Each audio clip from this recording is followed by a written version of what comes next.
నమస్తే welcome to Sakshi education this is Ram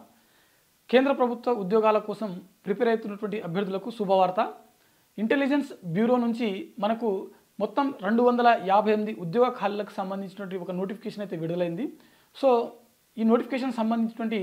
education qualification ఏంటి selection process ఏ విధంగా ఉంటుంది అదేవిధంగా దరఖాస్తు ప్రక్రియ ఎప్పటి నుంచి జరగనుంది అనే విషయాల గురించి ఈ వీడియోలో పూర్తిగా తెలుసుకునేటువంటి ప్రయత్నం చేద్దాం ముందుగా ఈ వీడియోని చూస్తున్నటువంటి ప్రతి ఒక్కరు కూడా ఈ వీడియోని తప్పకుండా లైక్ చేయండి అలాగే మీరు ఇంకా సాక్షి ఎడ్యుకేషన్ని సబ్స్క్రైబ్ చేసుకోకపోతే ఇప్పుడే సబ్స్క్రైబ్ చేసుకోండి అయితే మనకు మొత్తం 258 ఖాళీలు అయితే ఈ నోటిఫికేషన్లో ఉన్నాయి ఇది ఇంటెలిజెన్స్ బ్యూరోకి సంబంధించినటువంటి ఉద్యోగాలు అన్నమాట ఎవరైతే ఈ ఉద్యోగాలకు సెలెక్ట్ అవుతారో వారికి దేశవ్యాప్తంగా వారి యొక్క బ్రాంచ్లు ఎక్కడ ఉంటాయో అక్కడ ఎక్కడైనా పోస్టింగ్ ఇచ్చేటువంటి అవకాశం ఉంటుంది సో మనము ఈ పోస్ట్ ఏంటిదంటే assistant central intelligence officer grade 2కి సంబంధించిన ఈ పోస్టులు అనమాట ఓకేనా assistant central intelligence officer grade 2 ఈ ఉద్యోగాలకు సంబంధించినటువంటి నోటిఫికేషన్ అనమాట అయితే ఇక్కడ విద్యా అర్హతలు ముందుగా మనం చూసినట్లయితే మనకు గుర్తింపు పొందినటువంటి విశ్వవిద్యాలయం నుంచి అభ్యర్థి బీఈ లేదా బీటెక్లో బ్యాచిలర్ ఆఫ్ డిగ్రీ అనేది కంపల్సరీ పాస్ అయి ఉండాలి అదేవిధంగా మనకు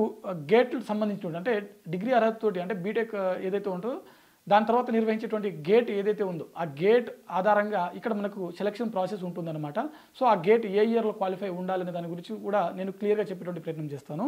అయితే గేట్ అనేది కంపల్సరీ క్వాలిఫై ఉండాలి అదేవిధంగా అభ్యర్థులు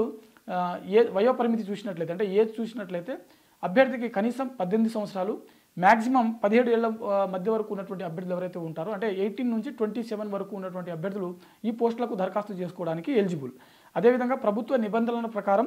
ఎస్టీ ఎస్సీ మరియు బీసీ అభ్యర్థులకు వయో సడలింపు అనేది దీంట్లో వర్తిస్తుంది సో ఇది మీరు గమనించవలసినటువంటి విషయం అయితే మనకు ఎంపిక ప్రక్రియ ఏ విధంగా ఉంటుంది అని చూసినట్లయితే ముందుగా మనకు దీనికి సంబంధించిన గేట్ అనేది మనం ఇందాక చెప్పుకున్నాం కదా మనకు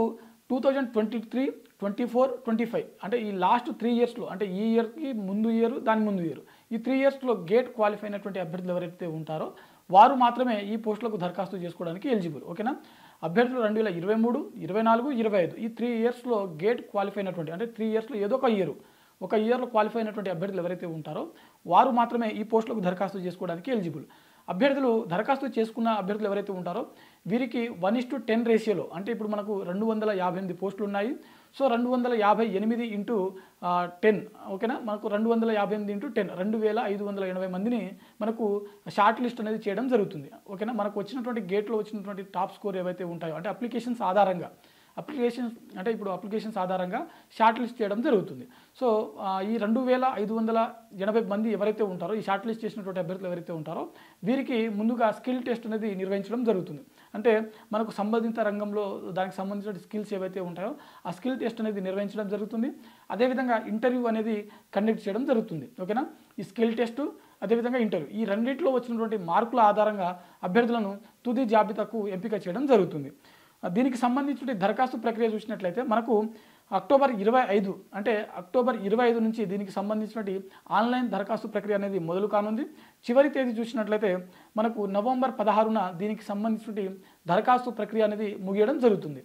సో ఇది మనకు ఇంటెలిజెన్స్ బ్యూరో కేంద్ర ప్రభుత్వం సంబంధించినటువంటి ఉద్యోగాలు ఏవైతే ఉన్నాయో మొత్తం 258 ఉద్యోగ ఖాళీలకు సంబంధించినటువంటి నోటిఫికేషన్ యొక్క ఫుల్ డీటెయిల్స్ సో ఇది ఇవాల్టి వీడియో మరిన్ని జాబ్ అప్డేట్స్ కోసం చూస్తూనే ఉండండి Sakshi education thanks for watching thank you all